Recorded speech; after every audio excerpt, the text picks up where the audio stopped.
বাংলাদেশের আলোচিত চলচ্চিত্র নির্মাতা, কখনো কখনো তিনি প্রচণ্ড সমালোচিত। সেটা চলচ্চিত্র অঙ্গনে যেমন সমালোচিত, আলোচিত, দুটাই জনপ্রিয়ও বটে, অনেক বেশি জনপ্রিয়। এবং গত প্রায় ১.৫ বছর ধরে তিনি বাংলাদেশ সরকারের উপদেষ্টার দায়িত্ব পালন করছেন। সেই উপদেষ্টার দায়িত্ব পালন করতে এসে আরও বেশি বিতর্কের জন্ম দিয়েছেন যিনি, তার নাম মোস্তফা সরোয়ার ফারুকী। বিতর্কের জন্ম তাকে কেন্দ্র করে কোনো দুর্নীতির খবরে নয়, সেরকম কোনো খবর আমরা এখন পর্যন্ত পাইনি। সেই দিক থেকে তিনি ফ্রেশ আছেন বলেই মনে হয়। যদিও শিল্পকলার ডিজি জামিল আহমেদ স্যার তিনি অভিযোগ করেছিলেন যে তার মন্ত্রণালয়ে তার কাছ থেকে, জামিল আহমেদের কাছ থেকে চেক, টাকা পয়সা এগুলো চেয়েছিল শিল্পকলায় বরাদ্দ দেওয়ার জন্য, মানে বিনিময় চেয়েছিল, বিনিময়টা তিনি দিতে রাজি হননি, সেই কারণে শিল্পকলার নামে বরাদ্দ কম দেয়া হয়েছে, এরকম অভিযোগ করেছিলেন। এরপরেই দেখা গেল যে জামিল আহমেদ পদত্যাগ করলেন শিল্পকলা থেকে, তিনি শিল্পকলার দায়িত্বে থাকতে পারলেন না। সেই মোস্তফা সরোয়ার ফারুকীর বিরুদ্ধে একটাই অভিযোগ, যেটা জামিল আহমেদের, তারপরে এটা নিয়ে আর তেমন কোনো কথা শুনিনি। কিন্তু দুর্নীতি কিংবা এই জাতীয় কোনো অভিযোগ তার বিরুদ্ধে নেই। কিন্তু সংস্কৃতি অঙ্গনের দায়িত্ব নিয়ে, বিশেষ করে সংস্কৃতি মন্ত্রণালয়ের দায়িত্ব নেওয়ার পর থেকে আমাদের সাংস্কৃতিক অঙ্গনের যে বেহাল দশা, সেটার কারণে অনেকে তাকে দায়ী করেন এবং তার নিশ্চুপ আচরণের জন্যও তাকে অনেকে দায়ী করেন। কিন্তু অনেকে দায়ী করলেও তিনি আমাদের প্রধান উপদেষ্টার প্রেস সেক্রেটারি শফিকুল আলমের কাছে একজন বীর। সেই বীরের জন্য এবার শফিকুল আলম চেয়েছেন স্বাধীনতা পদক। স্বাধীনতা পদক তার প্রাপ্য, এটা দাবি করেছেন। চলুন একটু জেনে দেখি কি দাবি করলেন শফিকুল আলম, আর স্বাধীনতা পদক মোস্তফা সরোয়ার ফারুকীকে কত দ্রুত দেয়া উচিত সেই আলোচনাটাও করব এই ভিডিওতে। থাকবেন পলিটিক্স টিভির নিয়মিত আয়োজনে।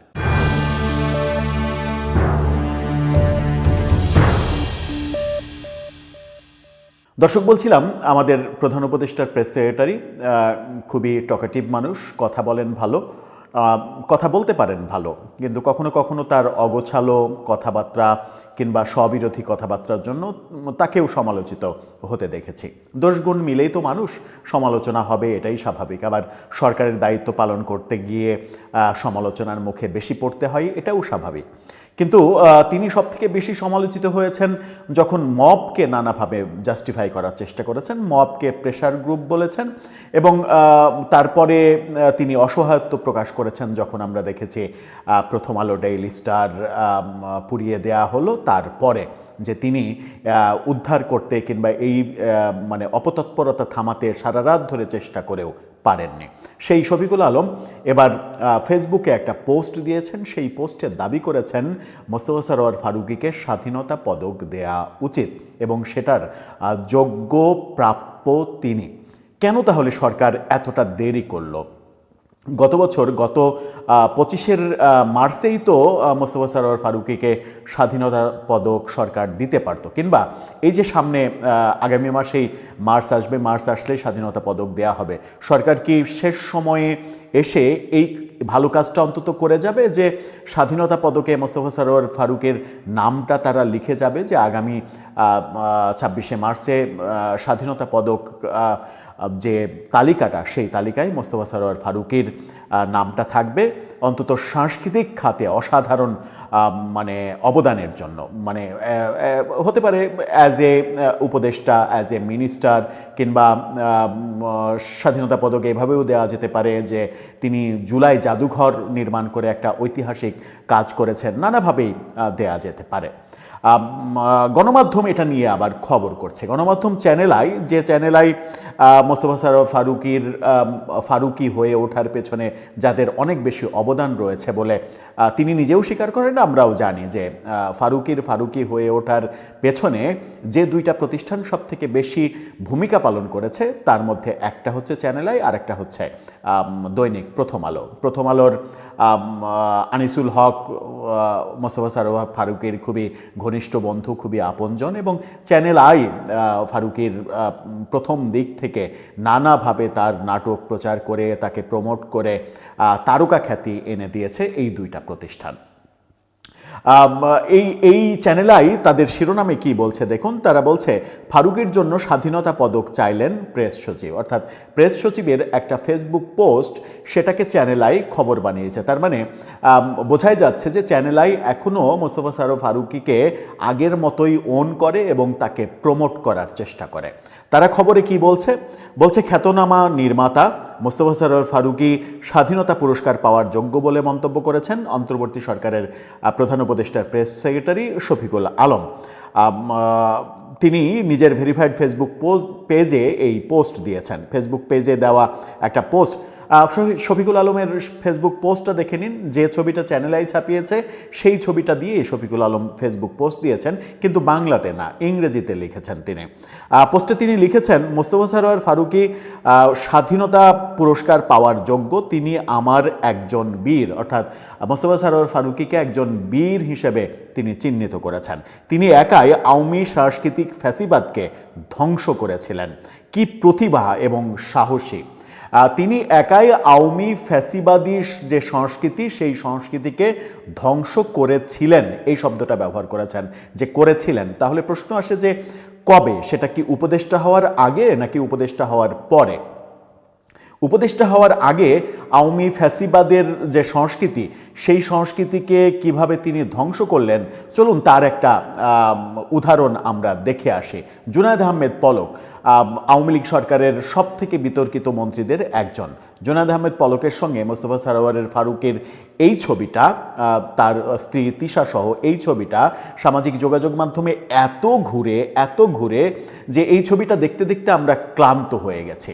এবং শুধুমাত্র জুনায়েদ আহমেদ পলকের সঙ্গে ছবি না, রাদওয়ান মজিব সহ আওয়ামী সংশ্লিষ্ট কিংবা আওয়ামী ঘনিষ্ঠ অনেকের সঙ্গে মোস্তফা সরোয়ার ফারুকের ঘনিষ্ঠ সম্পর্ক ছিল।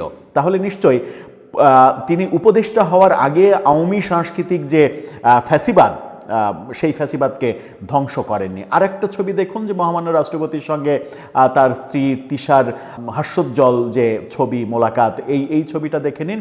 একটা ছবি সব থেকে বেশি আলোচিত হয়েছে, সেটা হচ্ছে যে এই সময়ে আওয়ামী লীগের পতনের পরে এই যে আওয়ামী ফ্যাসিবাদী সংস্কৃতির কথা বলছেন প্রধান উপদেষ্টার প্রেস সেক্রেটারি, অর্থাৎ আওয়ামী লীগের যে সাংস্কৃতিক কাঠামো, সেই সাংস্কৃতিক কাঠামো মোস্তফা সরোয়ার ফারুকী ভেঙে দিয়েছেন, গুঁড়িয়ে দিয়েছেন এবং একাই সেটা করেছেন।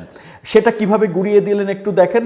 মেট্রো রেল উদ্বোধনে সাবেক ফ্যাসিস্ট আওয়ামী লীগের মানে প্রধানমন্ত্রী শেখ হাসিনার সঙ্গে কার ছবি দেখুন হাস্যোজ্জ্বল? তিনি নুসরাত ইমরোজ তিশা, তিনি মোস্তফা সরোয়ার ফারুকের স্ত্রী। সেখানে তো কোনো সাংস্কৃতিক অনুষ্ঠান হচ্ছিল না মেট্রো রেলের মধ্যে, কিংবা কোনো পারফরমেন্স ছিল না তার যে প্রধানমন্ত্রীর একটা অনুষ্ঠান, সেই অনুষ্ঠানে তিনি পারফরমেন্স করছেন, এমন তো নয়। মেট্রো রেল উদ্বোধন করতে গিয়েছিলেন শেখ হাসিনা। সেখানে নুসরাত ইমরোজ তিশার কি কাজ যদি তিনি আওয়ামী ঘনিষ্ঠ না হন? সুতরাং উপদেষ্টা হওয়ার আগে আওয়ামী ফ্যাসিবাদ তিনি ভেঙে দেননি, কিংবা ভেঙে গুঁড়িয়ে দিতে পারেননি, কিংবা চানওনি।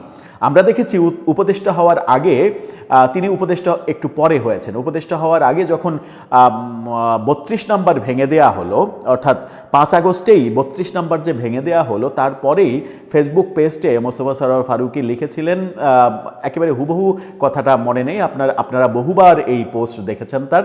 তিনি পোস্টে প্রধান উপদেষ্টার প্রতি এরকম আহ্বান জানিয়েছিলেন যে এখন প্রধান উপদেষ্টারই উচিত 32 নম্বরে গিয়ে 32 নম্বরকে মেরামত করে এর ইতিহাস এবং ঐতিহ্য সংরক্ষণ করা। এটা প্রধান উপদেষ্টার এটা মানে দেশ গড়ার প্রথম পদক্ষেপ হোক, এরকম আহ্বান জানিয়েছিলেন তিনি। তার মানে তখনও তিনি আওয়ামী ফ্যাসিবাদী যে সাংস্কৃতিক কাঠামো, সেই সাংস্কৃতিক কাঠামোর বিরুদ্ধে কথা বলেননি, পক্ষেই কথা বলেছিলেন, অর্থাৎ 32 নম্বরকে রক্ষার কথা বলেছেন। 32 নম্বরও কিন্তু আওয়ামী সাংস্কৃতিক ফ্যাসিবাদের কাঠামোর মধ্যে একটা বড় একটা খুঁটি, বড় একটা স্তম্ভ। এখন আসা যাক, উপদেষ্টা হওয়ার পরে তিনি আওয়ামী ফ্যাসিবাদী কাঠামো কিভাবে ভেঙে দিলেন। আমরা উপদেষ্টা হওয়ার আগে দেখেছি শিল্পকলা একাডেমিতে মব হতে, উপদেষ্টা হওয়ার পরে, তিনি উপদেষ্টা হওয়ার পরে শিল্পকলা একাডেমিতে মব হয়েছে। মব করে একদল দেশ নাটকের দলের নাটকের শো বন্ধ করে দিয়েছে। সেই শো বন্ধ করতে বাধ্য হয়েছে সেই দল এবং শিল্পকলার ডিজি তিনি নিজে গিয়ে সেটা বন্ধ করেছেন। কিন্তু তার ব্যাপারে উপদেষ্টার কোনো বক্তব্য আমরা পাইনি। সেটার প্রতিবাদ সমাবেশ যখন মামুনুর রশিদের মতো বরেণ্য নাট্যজানরা শিল্পকলার সামনে করলেন, তখন সেখানে ডিম মারা হলো, সেখানে আবার মব তৈরি করা হলো। সেখানেও মানে তাদেরকে প্রোটেকশন দেওয়া, সেই মব যারা তৈরি করছে তাদের বিরুদ্ধে ব্যবস্থা নেওয়া, সংস্কৃতি উপদেষ্টার যে কর্মকাণ্ড, সাংস্কৃতিক কর্মীদের রক্ষার যে কর্মকাণ্ড, সেই কর্মকাণ্ড আমরা মোস্তফা সরোয়ার ফারুকীর দেখিনি। আমরা মানে দীর্ঘ সময় দেখেছি এই আবুল সরকারকে যে মব করে তাকে জেলে পাঠানো হলো এবং তারপরে বাউলদের উপরে যে মব তৈরি করা হলো, লাথি মেরে পুকুরে ফেলে দেওয়া হলো, সাঁতরে পুকুরের ওই পারে গিয়ে বাউলরা বাঁচার চেষ্টা করলেন, এই যে ঘটনা, এবং সারা দেশে বিভিন্ন জায়গায় বাউলদের উপরে আক্রমণ, এবং বাউল সংস্কৃতি মাজার ভিত্তিক যে সংস্কৃতি, সেটার উপরেও কিন্তু বাউল সংস্কৃতি নির্ভর করে। বাউলের মানে আখড়া বাড়ি ভেঙে দেওয়া, সারা দেশে বাউল ফকিররা যে মাজারগুলোতে আশ্রয় নেয়, সেই মাজারগুলোতে মব তৈরি করা, মাজার ভেঙে গুড়িয়ে দেয়া, এই ব্যাপারেও সংস্কৃতি উপদেষ্টার আমরা কোনো ধরনের কোনো পদক্ষেপ গ্রহণ করতে দেখিনি। আমরা সর্বশেষ যেটা মানে অনেক ইতিহাস আছে, তো অনেক ইতিহাস বললে সময় সারা রাত কেটে যাবে, আমরা সর্বশেষে আসি। সর্বশেষ যখন প্রথম আলো ডেইলি স্টার ভেঙে দেয়া হলো, তখন মোস্তফা সরোয়ার ফারুকী হয়ে ওঠার পেছনে যেটা বললাম প্রথমে, যে দুইটা প্রতিষ্ঠান সব থেকে বেশি অবদান রেখেছে, তার মধ্যে প্রথম আলো আমার মনে হয় যে সব থেকে বেশি অবদান রেখেছে। প্রথম আলো এমন কোনো মানে মোস্তফা সরোয়ার ফারুকী কিংবা তার সংশ্লিষ্ট ভাই ব্রাদার গ্রুপের এমন কোনো নাটকের, এমন কোনো খবর, এমন কোনো দিন নেই যে প্রথম আলো তার কালচারাল পেজে কিংবা নানাভাবে বিভিন্নভাবে প্রথম আলো প্রমোট করেনি, এমন কোনো ঘটনা নেই। অর্থাৎ আমরা একটা সময় কিন্তু জানতাম যে প্রথম আলো মানেই ফারুকী মানেই প্রথম আলো। সেই প্রথম আলো যখন পুড়ে গেল, প্রথম আলো পুড়ল তো প্রথম আলোর সাংস্কৃতিক মানে উইংও পুড়ে গেল। প্রথম আলোর যে বিনোদন পেজ, সেই বিনোদন পেজের লোকজনও তো মানে সাংবাদিকরাও তো আক্রান্ত হলেন। প্রথম আলো পুড়ে যাওয়ার রাতে তাকে আমরা ছুটে যেতে দেখিনি, প্রথম আলো পুড়ে যাওয়ার পরে তাকে আমরা ছুটে যেতে দেখিনি। প্রথম আলো যেই গ্রুপের প্রতিষ্ঠান, সেই একই গ্রুপের প্রতিষ্ঠান ডেইলি স্টার, সেখানে আমরা তাকে কোনো ভূমিকা রাখতে দেখিনি। সেটা ধরে নিলাম যে সেটা তার মন্ত্রণালয়ের না, সেটা তথ্য মন্ত্রণালয়ের ব্যাপার, তথ্য মন্ত্রণালয় দেখবে। তার মন্ত্রণালয়ের যেটা বাংলাদেশের সংস্কৃতির বিদ্যাপীঠ, পাদপীঠ বলে বিবেচিত যে ছায়ানট, সেই ছায়ানট যখন পুড়িয়ে দেয়া হলো, ছায়ানটকে জ্বালিয়ে দেয়া হলো, লুটপাট করা হলো, তারপরে দেখলাম ছায়ানটে গিয়ে তিনি বলছেন যে এটা মেরামতের যত যা ব্যবস্থা সেগুলো করবে, সরকার অনুদান দেবে।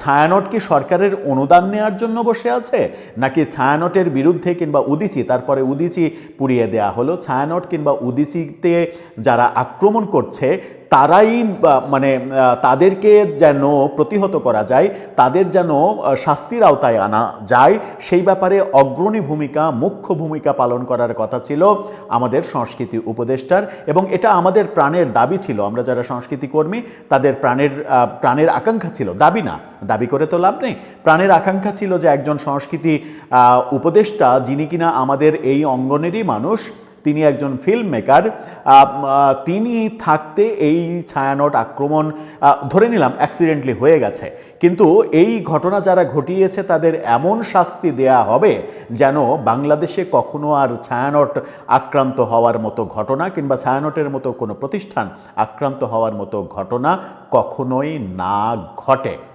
কিন্তু সেটা কি আমরা ঘটতে দেখেছি?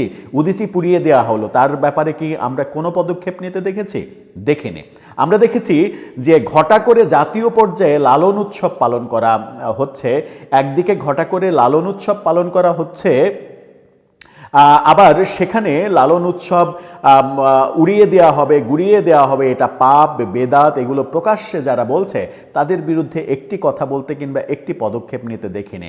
একদিকে ঘটা করে লালন উৎসব পালন করা হচ্ছে, ঢাকঢোল পিটিয়ে করে জাতীয় পর্যায়ে, যে জাতীয় পর্যায়ে পালন করা হচ্ছে, অন্যদিকে বাউলরা আক্রান্ত হচ্ছে, বাউলরা আক্রমণের শিকার হচ্ছে। আবার এমনও না যে বাউলরা এই সরকারের আমলেই কিংবা এই মোস্তফা সরোয়ার ফারুকীর আমলেই প্রথম আক্রান্ত হয়েছে, তা না, আওয়ামী লীগের আমলেও বহুবার আক্রান্ত হয়েছে। কিন্তু আলোচনাটা আওয়ামী লীগের আমল নিয়ে হচ্ছে না, আলোচনাটা হচ্ছে মোস্তফা সরোয়ার ফারুকীকে নিয়ে।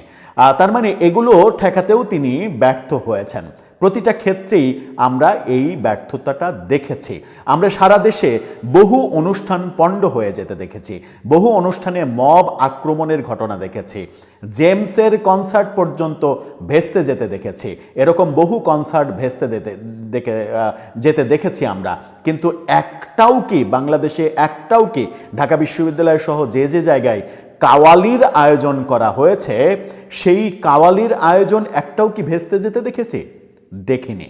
বরং এই কাওয়ালি জাতীয় এই সংস্কৃতি প্রতিষ্ঠার পেছনে, মানে কাওয়ালি আলাদা সংস্কৃতি তা বলছি না, কিন্তু কাওয়ালিকে যারা মনে করে যে তাদের সংস্কৃতি, এবং কাওয়ালির আয়োজনের মাধ্যমে যারা মনে করে যে আওয়ামী ফ্যাসিজমকে বিদায় করে আমরা একটা নতুন কালচারাল একটা এস্টাবলিশমেন্টের দিকে যাব, এই ধারা যারা বিশ্বাস করে, এই ধারা বিশ্বাসকারীদের সঙ্গে আমাদের মোস্তফা সরোয়ার ফারুকী ভাইয়ের খুবই ভালো সম্পর্ক আমরা দেখেছি।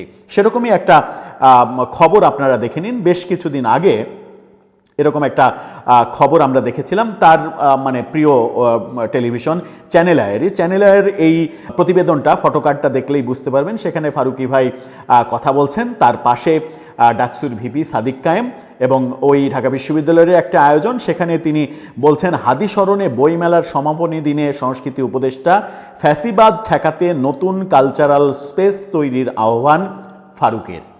আমার মনে হয় যে আমাদের প্রধান উপদেষ্টার প্রেস সেক্রেটারি যে জন্য তার মানে স্বাধীনতা পদক দাবি করছেন, এই স্বাধীনতা পদক দাবি করার মূল কারণটাই হচ্ছে এই চ্যানেলের এই ফটোকার্ড, যেখানে তিনি বলছেন ফ্যাসিবাদ ঠেকাতে নতুন কালচারাল স্পেস তৈরি করার আহ্বান জানানো।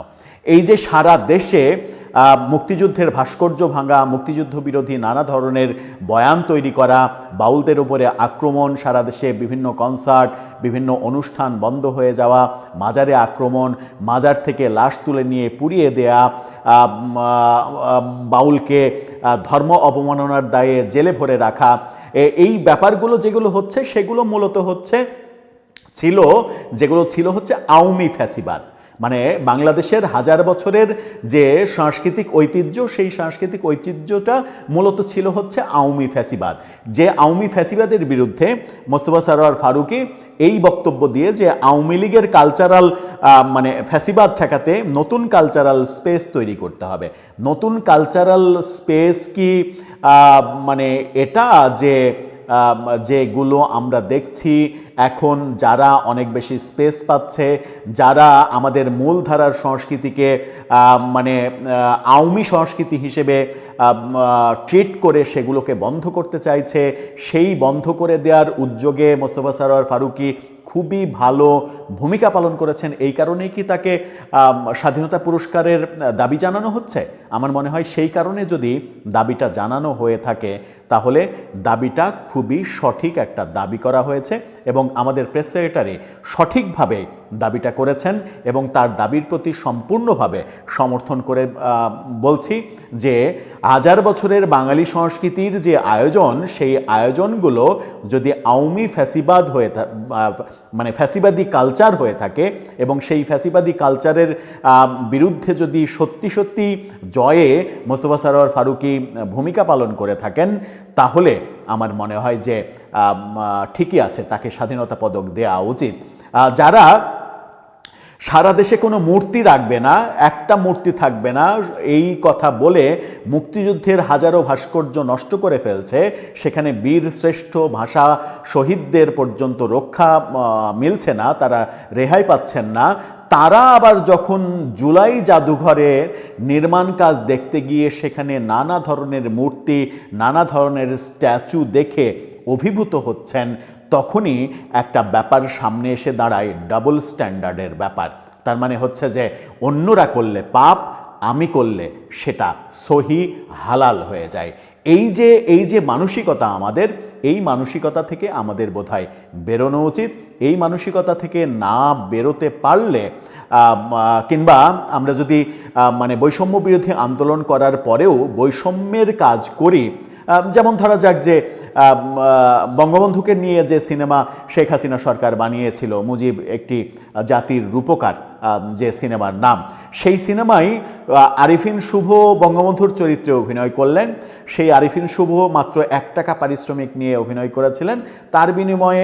তার বিনিময়ে বলবো না, সেই কারণেই হয়তো তিনি একটা প্লট পেয়েছেন সরকারের কাছে। কিংবা এইভাবে যদি আমি খুবই নোংরা ভাষাতেও বলতে চাই, তাদের মতো করে যে একটা প্লট বাগিয়ে নিয়েছেন আরিফিন শুভ, সেটাও বলা গেল যে একটা প্লট বাগিয়ে নিয়েছেন।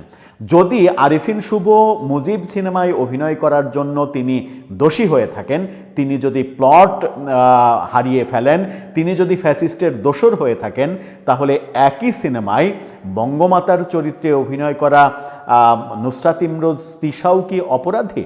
নাকি তার অপরাধটা বিবেচনা করা হবে না? নাকি ব্যাপারটা এরকম যে কারো পক্ষে মানে এই আইন, কারো পক্ষে ওই আইন? ব্যাপারটা কি এরকম যে আফগানিস্তান সম্প্রতি যে আইন তৈরি করেছে, বর্ণপ্রথার আইন, যে উঁচু বর্ণের আফগানরা করলে এক আইন,